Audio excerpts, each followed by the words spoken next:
You will bear witness of that, gentlemen?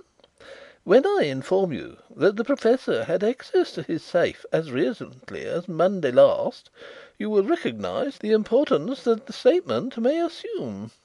The Professor glared across the room like an infuriated animal, the comparison heightened by his notoriously hircine appearance. "How dare you contradict me, sir?" he cried, slapping the table sharply with his open hand.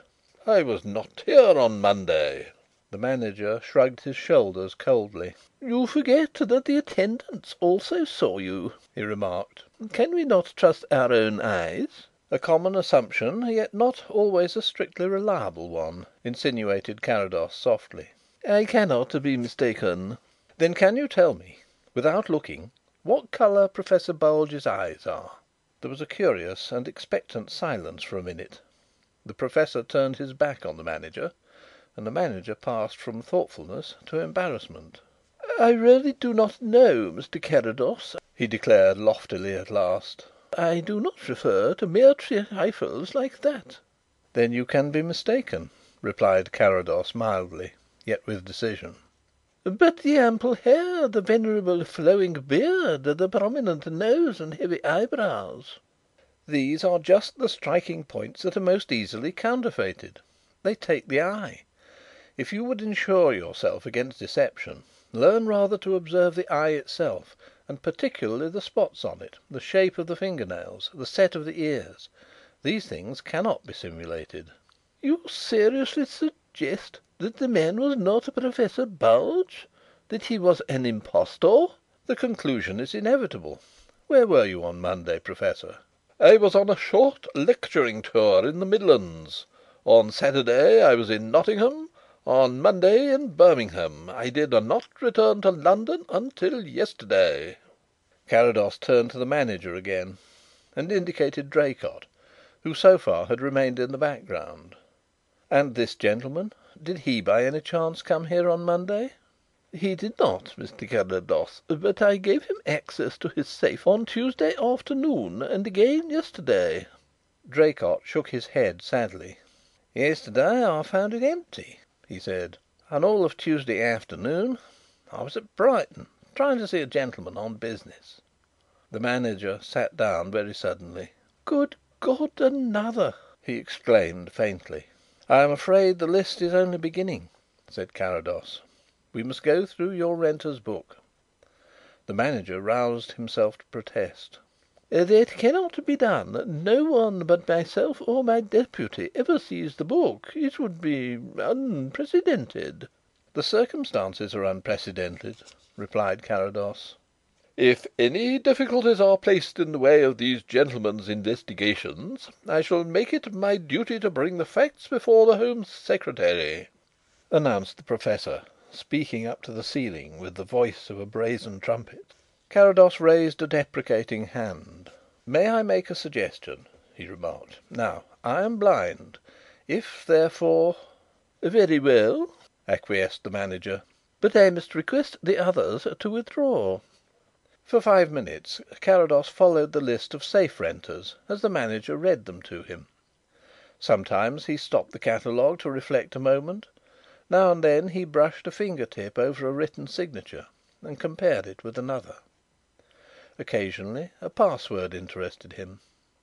But when the list came to an end he continued to look into space without any sign of enlightenment. "So much is perfectly clear and yet so much is incredible," he mused. "You insist that you alone have been in charge for the last 6 months?"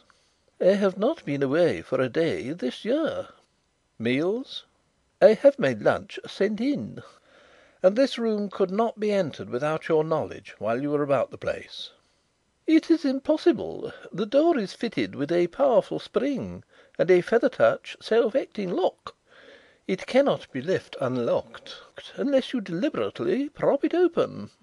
"And, with your knowledge, no one has had an opportunity of having access to this book?" "No," was the reply. Carrados stood up and began to put on his gloves. "Then I must decline to pursue my investigation any further," he said icily. "Why? Why?" stammered the manager. "Because I have positive reason for believing that you are deceiving me." "Pray sit down, Mr. Carrados. It is quite true that when you put the last question to me a circumstance rushed into my mind which, so far as the strict letter was concerned, might seem to demand 'yes' instead of 'no.' But not in the spirit of your inquiry. It would be absurd to attach any importance to the incident I refer to." "That would be for me to judge." "You shall do so, Mr. Carrados. I live at Windermere Mansions with my sister. A few months ago she got to know a married couple who had recently come to the opposite flat. The husband was a middle aged, scholarly man who spent most of his time in the British Museum. His wife's tastes were different. She was much younger, brighter, gayer. A mere girl, in fact. One of the most charming and unaffected I have ever met. My sister Amelia does not readily—" "Stop!" exclaimed Carrados. "A studious, middle aged man and a charming young wife. Be as brief as possible. If there is any chance it may turn on a matter of minutes at the ports. She came here, of course?" "Accompanied by her husband," replied the manager stiffly. "Mrs. Scott had travelled, and she had a hobby of taking photographs wherever she went. When my position accidentally came out one evening, she was carried away by the novel idea of adding views of a safe deposit to her collection, as enthusiastic as a child. There was no reason why she should not. The place has often been taken for advertising purposes." "She came and brought her camera under your very nose?" "I do not know what you mean by 'under my very nose.' She came with her husband one evening, just about closing time. She brought her camera, of course. Quite a small affair." "And contrived to be in here alone?" "I take exception to the word 'contrived.' It happened. I sent out for some tea, and in the course—" "How long was she alone in here?"